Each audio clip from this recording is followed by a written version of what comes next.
Sometimes the system fails in ways no one expects. Innocent lives ruined, guilty ones walking free. These stories will leave you questioning everything. Sit tight as we uncover the shocking truth behind these horrifying cases. They say the truth always comes out in the end, but for Timothy Cole, the truth came far too late. In 1985, a young college student was convicted of a brutal crime he didn't commit. He spent the last 14 years of his life behind bars, maintaining his innocence until his final breath. The real perpetrator walked free, continuing his reign of terror while an innocent man paid the price. But this isn't just another story about a wrongful conviction. This is a tale that would change the face of justice in Texas forever. It's about a mother's relentless fight to clear her son's name, a victim's courage to admit she was wrong, and a confession that came years too late to save an innocent life. So what went wrong? How did a decorated Army veteran and promising college student end up paying for another man's crimes? Well, before we dive into the darkness of this case, let's get to know the man whose life was stolen by a broken system. Timothy Bryan Cole was born on July 1, 1960 in Texas. Like many young men of his generation, Tim had big dreams and a strong sense of duty. After spending 2 years in college, he made the honorable choice to serve his country, joining the U.S. Army. For 2 years, he wore the uniform with pride, embodying the values of integrity and service that would later make his wrongful conviction all the more tragic. After completing his military service, Tim wasn't done pursuing his dreams. He enrolled at Texas Tech University in Lubbock, ready to build a future for himself. With his military experience and determination to succeed, everything seemed possible. But in 1985, his world would be turned upside down by a crime he didn't commit. At the time, Texas Tech's campus was gripped by fear. A series of sexual assaults had left students and faculty on edge. The unknown perpetrator had been dubbed the Tech Rapist, and police were under immense pressure to catch him. Little did anyone know their rush to judgment would lead to one of the most devastating miscarriages of justice in Texas history. On March 24, 1985, a young woman named Michelle Mallon was going about her regular routine at Texas Tech. It was just another day on campus until it wasn't. As she parked her car near her dormitory, a man approached her asking for help with jumper cables. When she said she didn't have any, the situation quickly turned violent. The man pulled out a knife, forced his way into her car, and drove her to a vacant field outside of town. What happened next was nothing short of terrifying. The attacker sexually assaulted Michelle, stolen money, a ring, and a watch before fleeing on foot. Throughout the horrific ordeal, he chain-smoked cigarettes, seemingly unconcerned about leaving evidence behind. Michelle immediately reported the attack to the police, providing them with what details she could remember about her attacker. The investigation that followed would prove to be a masterclass in how not to handle a criminal case. 2 weeks after the assault, Tim Cole was having dinner at a pizza restaurant near campus. As he left, he had a brief conversation with a female detective who thought he resembled a composite sketch of the rapist. That simple interaction would set in motion a chain of events that would destroy his life. The next day, detectives showed up at Tim's apartment to take his photograph. But this wasn't just any photo lineup. It was one that would later be scrutinized by experts as a textbook example of suggestive identification procedures. Tim's photo stood out like a sore thumb. While the other 5 photos were standard police mugshots showing subjects in profile, Tim's was a Polaroid showing him looking directly at the camera. When Michelle was shown the lineup, she pointed to Tim's photo without hesitation. "That's him," she declared. The next day, she identified him again in a live lineup, but there were red flags that investigators either missed or chose to ignore. Other victims of similar attacks viewed the same lineup, but didn't identify Tim as their attacker. Even more telling, Michelle had told police that her attacker smoked throughout the assault. Tim, who suffered from severe asthma, had never smoked a cigarette in his life. Despite having an alibi, he was studying at home while his brother hosted a card game. Tim was arrested and charged with aggravated sexual assault. His nightmare was just beginning. In 1986, Tim Cole stood trial for a crime he didn't commit. The prosecution's case rested heavily on Michelle's identification and some questionable forensic evidence. A Texas Department of Public Safety analyst testified that hair found at the scene was similar to Tim's, the kind of junk science that would later be discredited in countless wrongful convictions. Tim's defense team tried to present evidence that similar attacks had continued after his arrest, suggesting the real perpetrator was still at large. They also attempted to introduce evidence about a very similar attack where fingerprints clearly didn't match Tim's. But the judge refused to allow most of this crucial evidence before the jury. After 6 hours of deliberation, the jury returned with a verdict that would haunt everyone involved for decades to come: guilty. The next day, Tim Cole was sentenced to 25 years in prison. As he was led away in handcuffs, he maintained his innocence just as he would do every single day for the rest of his life. But here's where this story takes an even more tragic turn. While Tim sat behind bars, the real perpetrator was watching, and his conscience was starting to get the better of him. In 1995, after the statute of limitations for the rape had expired, a Texas prisoner named Jerry Wayne Johnson did something unexpected. He confessed. He wrote letters to police, prosecutors, and the courts in Lubbock County, admitting that he was the one who had attacked Michelle Mallon. You might think this confession would have immediately freed Tim Cole, but in a cruel twist of fate, Johnson's letters were ignored. They sat unopened, unread, gathering dust while an innocent man continued to suffer behind bars. By the time anyone would take Johnson's confession seriously, it would be far too late for Tim Cole. While letters containing the truth collected dust in filing cabinets, Tim Cole was fighting a different battle behind bars. His severe asthma, the same condition that should have proved his innocence, was getting worse in the prison environment. Despite this, he never wavered from his principles. When offered parole on the condition that he admit guilt, Tim refused. He wouldn't confess to a crime he didn't commit, even if it meant his freedom. On December 2, 1999, Tim Cole took his last breath in prison, alone in his cell, during a severe asthma attack. He was just 39 years old. He died never knowing that the real perpetrator had tried to confess, never knowing that one day his name would be cleared, never knowing that his death would spark changes that would protect countless others from suffering the same fate. The year after Tim's death, Jerry Wayne Johnson tried again. He wrote to a supervising judge, determined to set the record straight. But once again, the system failed. The case was passed to a different judge and rejected without comment. It seemed the truth would remain buried forever. But sometimes the truth has a way of finding its own path to the light. In 2007, Johnson's confession letters finally reached the Innocence Project of Texas and Tim's family. Ruby Session, Tim's mother, had never stopped fighting to clear her son's name. Now, armed with Johnson's confession, she had new hope. The Innocence Project of Texas, working with Lubbock prosecutors, sought posthumous DNA testing. The results were unequivocal. Tim Cole was innocent, and Jerry Wayne Johnson was the rapist. Johnson, who was already serving life in prison for 2 other sexual assaults, had been telling the truth in his confession letters. In February 2009, something unprecedented happened in a Texas courtroom. Jerry Wayne Johnson stood before a judge, Tim's family, and Michelle Mallon, and confessed in person to the crime that had sent Tim Cole to prison. His words were chilling in their simplicity. "I'm responsible for all this. I'm sorry for my pathetic behavior." But perhaps the most powerful testimony came from Michelle Mallon herself. The woman whose identification had sealed Tim's fate was now one of the strongest voices fighting to clear his name. With remarkable courage, she faced the truth about her mistaken identification. "I was positive at the time that it was him," she would later say at a speech at Georgetown University Law Center. "I was shocked when I found out it wasn't him. I joined Tim's family in working to exonerate him because it was the right thing to do.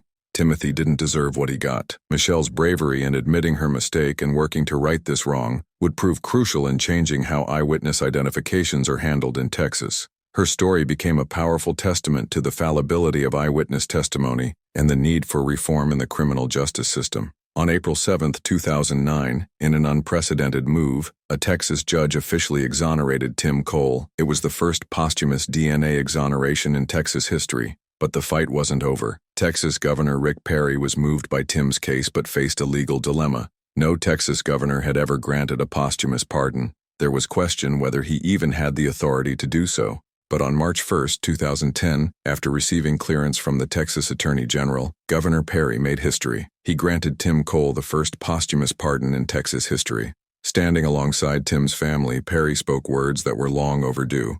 "I am proud to give Tim Cole back his good name."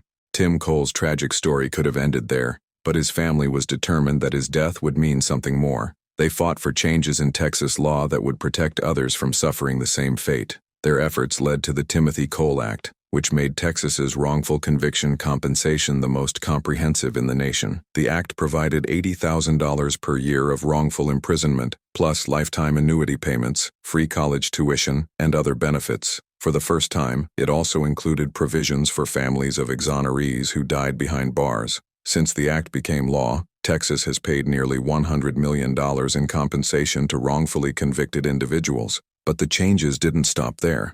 The state created the Timothy Cole Advisory Panel on Wrongful Convictions to study and prevent wrongful convictions. The panel's recommendations led to sweeping reforms in how eyewitness identifications are conducted, how evidence is preserved, and how post-conviction claims of innocence are handled. In death, Timothy Cole achieved something remarkable. He became a symbol of hope and change in a system desperately in need of reform. But for those who loved him, he was more than just a symbol. They wanted the world to remember the man, not just the cause. In 2012, on the 3rd anniversary of his exoneration, the state of Texas did something unprecedented. They unveiled a historical marker at his grave.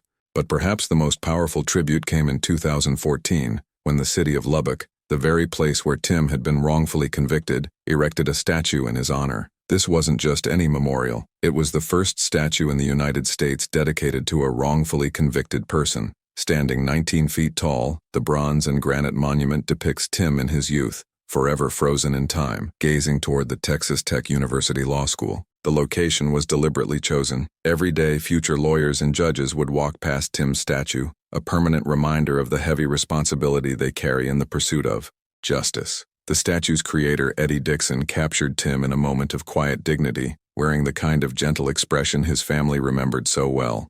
In March 2015, Texas Tech University made another historic gesture. The university's Board of Regents voted to award Tim a posthumous degree in law and social justice. It was a poignant moment, the institution where Tim had once been a student, now honoring him for inadvertently teaching one of its most important lessons about justice. During the ceremony, Tim's mother, Ruby Session, accepted the degree on his behalf. She had spent years fighting for her son's exoneration, and now she was watching his dream of graduating college finally come true, albeit in a way none of them could have imagined. While Tim's memory was being honored, Jerry Wayne Johnson remained in prison, serving multiple life sentences for other sexual assaults. His confessions to Tim's wrongful conviction came too late to face charges. The statute of limitations had expired, but his testimony proved crucial in clearing Tim's name and exposing the flaws in the system. Johnson's story serves as a dark counterpoint to Tim's legacy. While Tim maintained his innocence at the cost of his freedom and ultimately his life, Johnson had continued his attacks until he was finally caught and convicted for other crimes. The contrast between these two men, one innocent but imprisoned,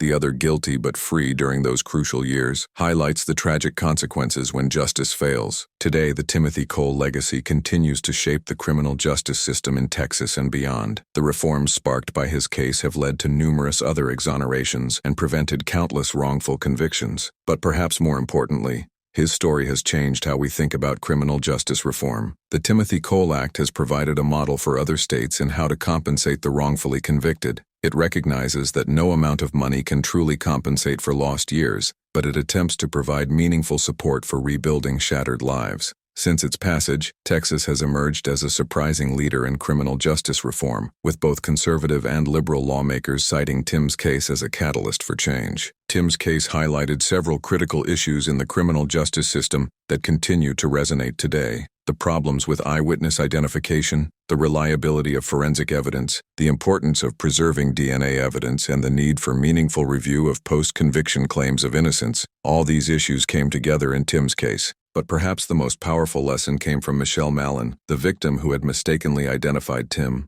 Her willingness to acknowledge her mistake and work to prevent similar errors has helped change how we understand eyewitness testimony. Today, Texas has some of the strongest protocols in the nation for conducting photo lineups and live identifications, directly influenced by the lessons learned from Tim's case. Ruby Session, Tim's mother, passed away in 2013, but not before seeing her son's name cleared and his legacy secured. She had transformed her grief into action, becoming a powerful advocate for criminal justice reform. Her tireless efforts helped ensure that Tim's death would lead to meaningful change. Today, the Timothy Cole Advisory Panel continues its work, examining new cases of wrongful conviction and recommending further reforms.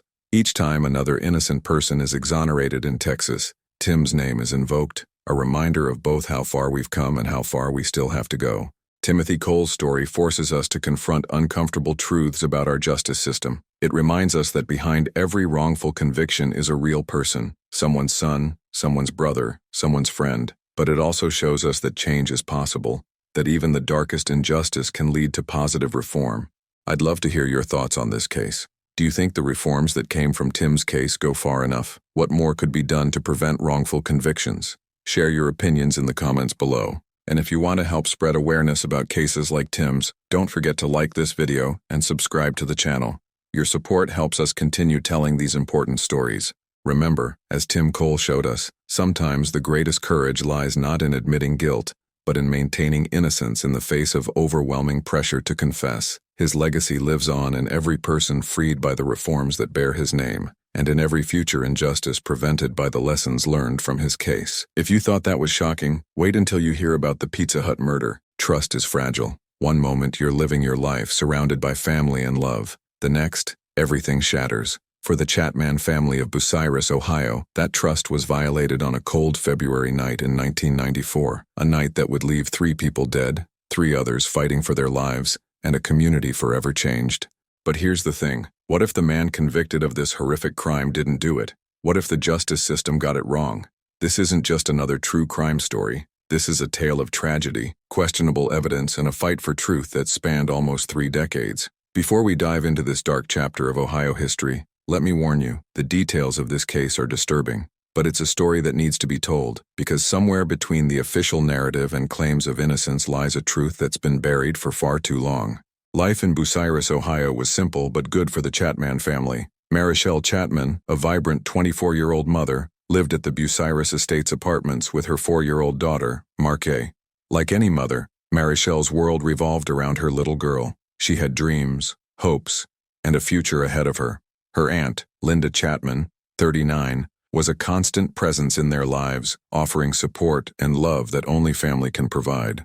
On that fateful night of February 13, 1994, Marichelle's boyfriend Richard Warren was visiting. Also present were her young cousins, Juanita and Quentin Reeves, just 6 and 4 years old respectively. It was supposed to be an ordinary evening, the kind where families gather, share stories, and make memories. Nobody could have predicted the horror that was about to unfold. At approximately 8:45 p.m., everything changed. A masked man entered the apartment and unleashed a wave of violence that would leave an indelible mark on the community. When the chaos ended, Marichelle, her daughter Markay, and Linda Chatman were dead. Richard Warren was critically wounded with multiple gunshot wounds, and the young Reeves children were severely injured but alive. The initial investigation moved swiftly, perhaps too swiftly. Within 48 hours of the murders, police had arrested Kevin Keith, a local man with a minor drug record. The prosecution's theory was straightforward. Keith had carried out the shootings in retaliation for a recent drug arrest, which they claimed resulted from information provided by Rudel Chatman, a family member of the victims who worked as a confidential informant. But here's where things get complicated. When Richard Warren, who had been shot multiple times, managed to escape to a nearby restaurant, he told 4 different people, including a police officer, that he didn't know who shot him. The hospital security guard's report from the next day clearly stated, the perpetrator's name is still unknown and is still at large. The only description of the perpetrator is that it is a black male approximately 6 feet 3 inches in height and about 260 pounds. Yet somehow, after Warren came out of surgery at 5 a.m., the state claimed he had named Kevin as his shooter. This dramatic change in testimony would later become one of many red flags in the case. Even more troubling was the testimony of 7-year-old Juanita Reeves. While recovering in the hospital, she told her nurse that the person who shot them was Bruce, who was Daddy's friend. When detectives showed her a photo lineup containing Kevin Keith's picture, she was adamant. None of the men in the photos was the shooter. She specifically excluded Keith's photo due to the distinctive shape of his head. Despite these inconsistencies, the case against Kevin Keith moved forward at breakneck speed. The chief of police held a press conference shortly after Keith's arrest, speaking confidently about evidence they had collected, carpet fibers, shoe prints, and shoes that they hoped would link him to the crimes. But here's the catch. None of that evidence ever materialized. The prosecution built their case around a partial license plate imprint left in a snowbank at the scene. They claimed the numbers 043 matched the license plate of a car belonging to Keith's girlfriend's grandfather, MVR 043. However, there was a glaring problem with this theory. The eyewitness who saw the shooter's car described it as a white, cream, light yellow vehicle. The car in question was actually gray or silver, and the witness was never asked to confirm if it was the same vehicle they saw that night. Even more compelling was Keith's alibi. Multiple witnesses placed him over 30 miles away from the crime scene at the time of the shootings. He had spent the evening with his girlfriend, Melanie Davison, in Mansfield, Ohio. A neighbor specifically remembered seeing them leave Davison's apartment around 8:45 p.m., the exact time the shootings were occurring in Bucyrus. This timing was corroborated by the TV show the neighbor had been watching, which started at 8:30 p.m.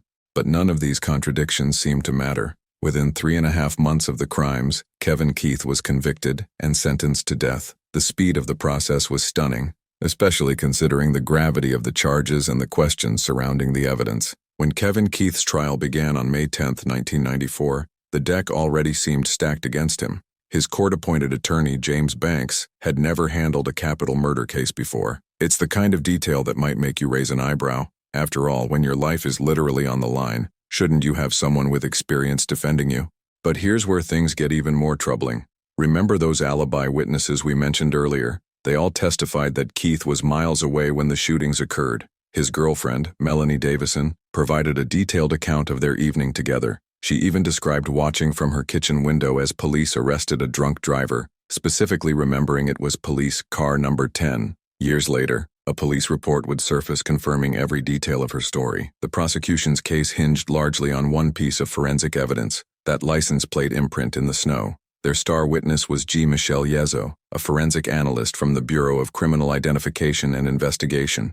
Yezzo testified that she could match not only the license plate numbers but also tire tracks to Keith's girlfriend's car. And get this, she made this determination by comparing the tracks to a tire brochure. Let that sink in for a moment. Not actual tire analysis, not detailed forensic comparison, a brochure. What the jury didn't know, what they couldn't know, was that Yezzo had a troubling history that would only come to light years later. Her personnel file revealed something shocking. She had been repeatedly accused of manipulating evidence to please police departments. Even more disturbing, she was actually under investigation for misconduct at the time she testified against Keith. But that's not all. Remember Richard Warren, the surviving adult victim? The prosecution claimed he had identified Keith through a photo lineup, but when 17 eyewitness identification experts later reviewed that lineup, they found it was highly biased toward Keith. The deck wasn't just stacked, it was rigged from the start. The police had other leads too, ones they seemingly chose to ignore. There was an alternative suspect named Rodney Melton who had made a stunning statement to his girlfriend claiming he was paid $15,000 to cripple Rudel Chapman. Melton was known to wear a mask similar to the one described by witnesses, and he drove a car with a license plate containing 043, the same numbers found in that crucial snowbank. On June 1, 1994, after a trial lasting just a few weeks, Kevin Keith was found guilty and sentenced to death. 2 Bucyrus police officers resigned immediately following the conviction, another red flag that would only gain significance with time. But Keith's supporters refused to give up. They kept digging, kept pushing for the truth, and slowly, piece by piece, the case against him began to unravel. New evidence emerged about alternative suspects. Questions arose about the handling of evidence. The legitimacy of witness identifications was challenged by experts. By 2010, the problems with Keith's case had become so apparent that then Ohio Governor Ted Strickland took an extraordinary step. Just 13 days before Keith was scheduled to be executed, Strickland commuted his sentence to life without parole. In his statement, the governor acknowledged that while he believed Keith was likely guilty, there were too many legitimate questions about the evidence and investigation to allow an execution to proceed. But the story doesn't end there. In 2016, Keith's public defender, Rachel Troutman, uncovered something explosive, evidence that the prosecution had failed to disclose crucial information about their star witness, G. Michelle Yezzo. This violation of what's known as the Brady Rule, which requires prosecutors to share potentially exculpatory evidence with the defense, raised serious questions about the fairness of Keith's trial. The United States Court of Appeals for the Sixth Circuit reviewed the evidence in 2018 and made a stunning statement. No reasonable fact-finder would have found him guilty. Think about that for a moment. A federal appeals court essentially saying that if a jury had seen all the evidence, they wouldn't have convicted Keith. By this point, you might be wondering how something like this could happen. How could a man be convicted and nearly executed based on such questionable evidence? The answer lies in a perfect storm of circumstances: a rushed investigation, an inexperienced defense attorney, hidden evidence, and a community desperate for answers in the wake of a horrific crime. While all this legal maneuvering was happening, Keith remained behind bars, maintaining his innocence. His case began to attract attention from advocates and eventually caught the ear of someone unexpected: Kim Kardashian. In 2022, Kardashian released a podcast titled The System: The Case of Kevin Keith, bringing national attention to his story. The podcast even featured an interview with Ohio Supreme Court Justice Michael P. Donnelly, who made a remarkable statement. He agreed to the interview specifically to demonstrate the need to reform the post-conviction process in Ohio for those who claim they are wrongly convicted. When a sitting Supreme Court justice is willing to speak out about a case, it's worth paying attention. In October 2022, just as Kim Kardashian's podcast was climbing to #1 on the charts, a dramatic twist emerged. Juanita and Quentin Reeves, the surviving children from that terrible night, came forward with their own story. Now adults, they made a stunning claim. They said they had always known exactly who shot them, and it was Kevin Keith. Their account was vivid and detailed. They described Keith arriving at the apartment unmasked, carrying what he claimed was a bag of laundry. They said they recognized him as Marichelle's ex-boyfriend. After drinking several glasses of water and realizing that Rudell Chapman wasn't there, they claim Keith pulled out a gun and opened fire. But here's where things get complicated. This version of events directly contradicted what 7-year-old Juanita had told her nurse in the hospital. Remember, she had identified the shooter as Bruce and explicitly ruled out Keith when shown his photo. When confronted with this discrepancy, Juanita claimed she had given police the wrong name while in the hospital.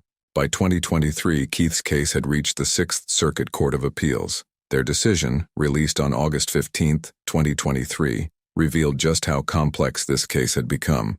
The court's language was telling. They stated that some, and perhaps most, jurors likely would find reasonable doubt in Keith's case. Circuit Judge Helene N. White went even further, writing that there was no question that Keith would have had a better chance of acquittal had the Brady material been known to his defense. In other words, if Keith's original jury had seen all the evidence we know about today, they might well have reached a different verdict. Take a moment to process that. A man has spent nearly 3 decades behind bars, came within days of execution, and multiple judges now say he might be innocent. Let's break down what we know now that Keith's original jury never heard. The state's forensic expert was under investigation for misconduct when she testified.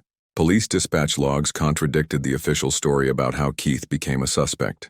A credible alternative suspect had allegedly been paid to target the Chapman family. Multiple alibi witnesses placed Keith miles away at the time of the shootings. The photo lineup used to identify Keith was heavily biased according to experts. Early witness statements pointed to other suspects before Keith was arrested. Even former Governor Ted Strickland, the man who commuted Keith's death sentence in 2010, has had a change of heart. In 2022, he stated that he wished he had completely commuted Keith's sentence. He's even expressed this directly to current Governor Mike DeWine. While the legal battle continues, it's important to remember the human toll of this case. 3 innocent people, Marichelle Chapman, her young daughter Marchie, and Linda Chapman, lost their lives in a brutal act of violence. The survivors carry both physical and emotional scars. And if Keith is indeed innocent, he's lost 30 years of his life to wrongful imprisonment. This isn't just about one case. It's about our entire system of justice. When Ohio Supreme Court Justice Michael P. Donnelly says Keith's case should concern anyone who is concerned with the integrity of the system, we need to listen.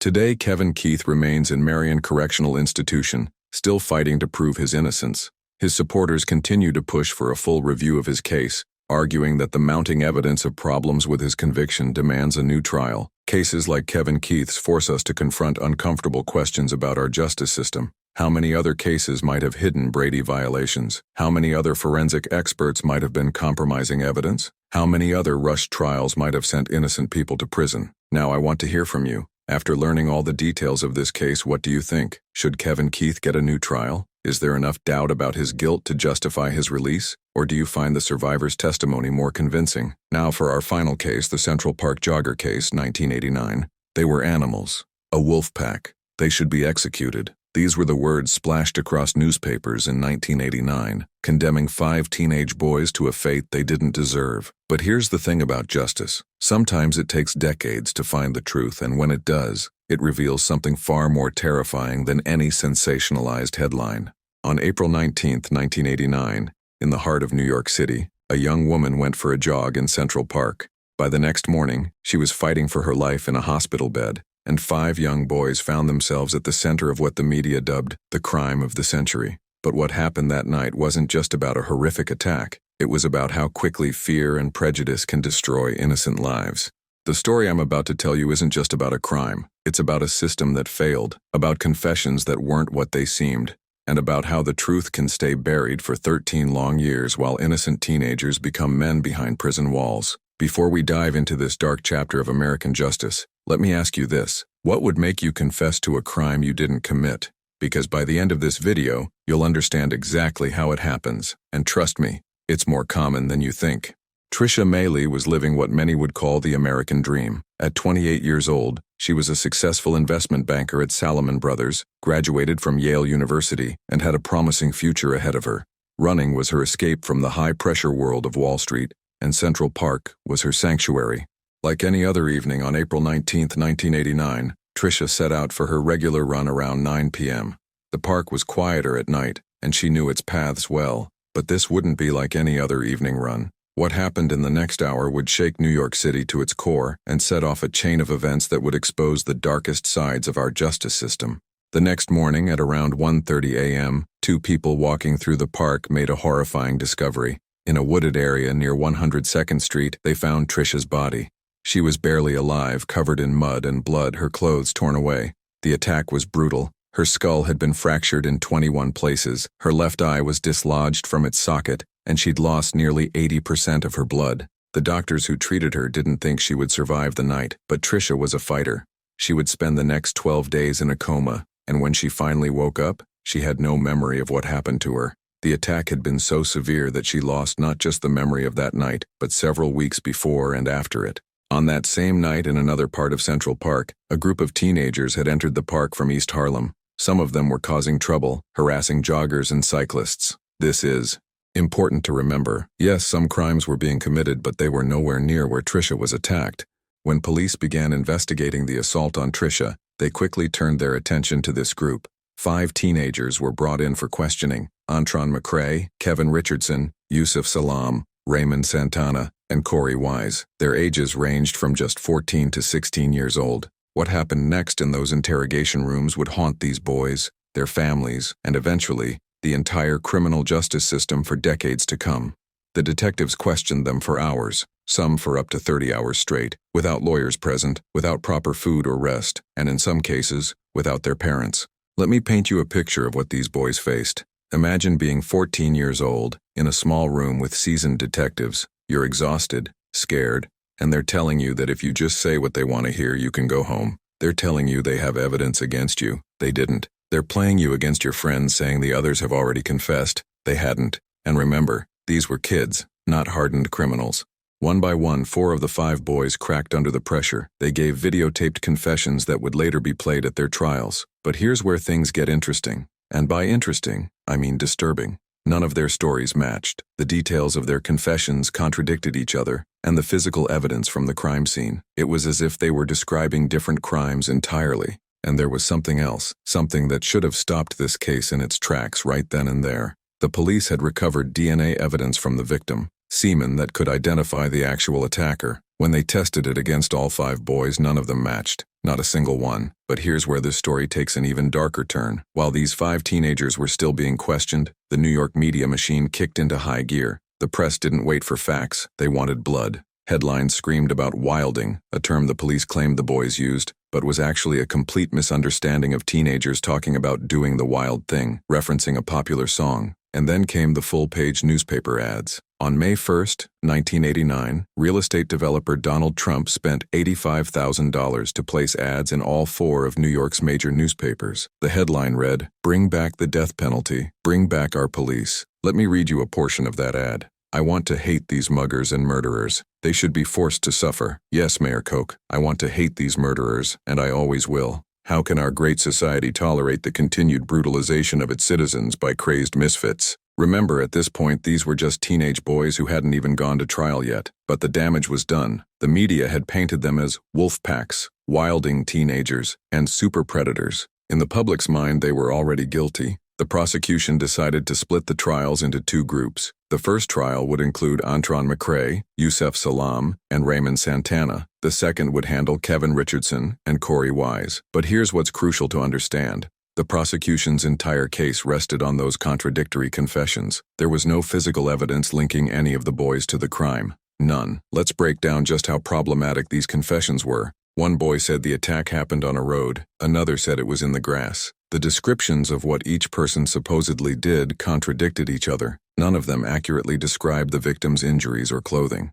The timeline they gave didn't match the medical evidence. But perhaps most damning of all, remember that DNA evidence? The semen found on the victim didn't match any of them. The prosecution's explanation? They claimed there must have been another sixth attacker who they just hadn't found yet. Despite all these red flags, despite the lack of physical evidence, despite the contradictory confessions, both juries found the boys guilty. The sentences were harsh. 5 to 10 years for the younger boys, and 5 to 15 years for Corey Wise, who at 16 was tried as an adult. The cost of these convictions wasn't just measured in years behind bars. Let me tell you what happened to these boys, now young men, in prison. Corey Wise had it worst. Being the oldest, he went straight to adult prison at Rikers Island. He spent 13 years there, facing violence so severe that he often requested solitary confinement just to survive. Think about that, choosing to be alone in a cell 23 hours a day because it was safer than being with other inmates. The others served their time in juvenile facilities, but that doesn't mean it was easy. Antron McCrae's father, who had initially told his son to confess because he thought it would help him, was so consumed by guilt that it destroyed their family. Raymond Santana missed his sister's wedding, his grandmother's funeral, and countless other moments he can never get back. These weren't just years lost, they were childhoods stolen. While other teenagers were going to prom, learning to drive, and applying to colleges, these 5 were learning how to survive in prison. They were branded as rapists, their names forever associated with one of the most notorious crimes in New York City history. And all the while, the real attacker was still out there. In fact, he would strike again, leaving more victims in his wake before the truth would finally come to light. But that's a revelation that would take 13 long years to surface, and when it did, it would shake the foundations of this case to its core. In 2001, 13 years after the Central Park jogger attack, a man named Matias Reyes was serving a life sentence for other brutal crimes when he made a shocking confession. He told prison officials that he, and he alone, had attacked Trisha Mealy that night in Central Park. But here's the thing. This wasn't just another prison confession. This time, the evidence would tell a very different story. Remember that DNA evidence that didn't match any of the 5 teenagers? Well, it matched Matias Reyes perfectly. Not just a partial match. We're talking a 1 in 6 billion match. This wasn't just compelling evidence, this was absolute proof. But who was Matias Reyes? Let me paint you a picture of the real Central Park attacker. At the time of the assault, he was already a practiced predator. He would later be convicted of raping 4 other women, killing one of them. His pattern was always the same: brutal attacks on women who were alone, using extreme violence, particularly targeting their eyes, just like in the Central Park jogger case. Even more damning, Reyes knew details about the crime that had never been released to the public. He could describe exactly how he'd tied up the victim using her shirt, a signature detail that matched his other attacks. This wasn't just a confession, this was the truth finally coming to light. Now you might think this would be enough to immediately clear the names of the Central Park 5, but remember what I said at the beginning about how some truths are harder to accept than others? Well, watch this. The same prosecutor who had built the case against the teenagers now came up with a new theory. She suggested that maybe, just maybe, Reyes was an additional attacker, what she called an unindicted co-ejaculator. Never mind that this completely contradicted the physical evidence. Never mind that Reyes had always acted alone in his other attacks. Some people just couldn't admit they'd been wrong. But in 2002, Manhattan District Attorney Robert Morgenthau did something remarkable. After a thorough reinvestigation of the case, he recommended that all convictions against the 5 men be vacated. The evidence was clear. They had been wrongfully convicted. On December 19, 2002, their convictions were finally overturned. Antron McCrae, Kevin Richardson, Yusuf Salam, Raymond Santana, and Corey Wise were finally, officially, innocent men. But exoneration didn't erase what had been done to them. In 2014, after years of fighting, they received a $41 million settlement from New York City. Some people complained about the amount, but let's do the math. For the years they spent in prison, it works out to roughly $1 million per year of freedom stolen. Yet even after the settlement, even after the DNA evidence, even after Reyes's confession, some people still refuse to accept their innocence. Donald Trump, who had called for their execution in 1989, stated in 2016, they admitted they were guilty. The fact that that case was settled with so much evidence against them is outrageous. Today, the men once known as the Central Park 5 prefer to be called the Exonerated 5. They've gone on to become advocates for criminal justice reform, particularly focusing on false confessions and police interrogation tactics. Yusuf Salam won a Lifetime Achievement Award from President Barack Obama and was recently elected to the New York City Council. Corey Wise, who served the longest sentence, donated $190,000 to the Innocence Project at the University of Colorado Law School, which was renamed in his honor. But perhaps the most important legacy of this case is what it teaches us about justice, about truth, and about how easily fear and prejudice can override reason and evidence. The Central Park 5 case wasn't just a miscarriage of justice. It was a warning about what happens when we let fear and bias guide our pursuit of justice. So, what do you think? How many other innocent people might be sitting in prison right now because of coerced confessions? How many other cases might have been solved if investigators had followed the evidence instead of their assumptions? Drop your thoughts in the comments below. And if you want to help prevent future wrongful convictions, share this video to spread awareness about how easily justice can go wrong when we rush to judgment. As always, thank you for watching, and remember, sometimes the scariest stories aren't about the crimes themselves, but about what happens when justice fails. If you found this story as important as I did, hit that subscribe button and that notification bell. Together, we can make sure these stories aren't forgotten.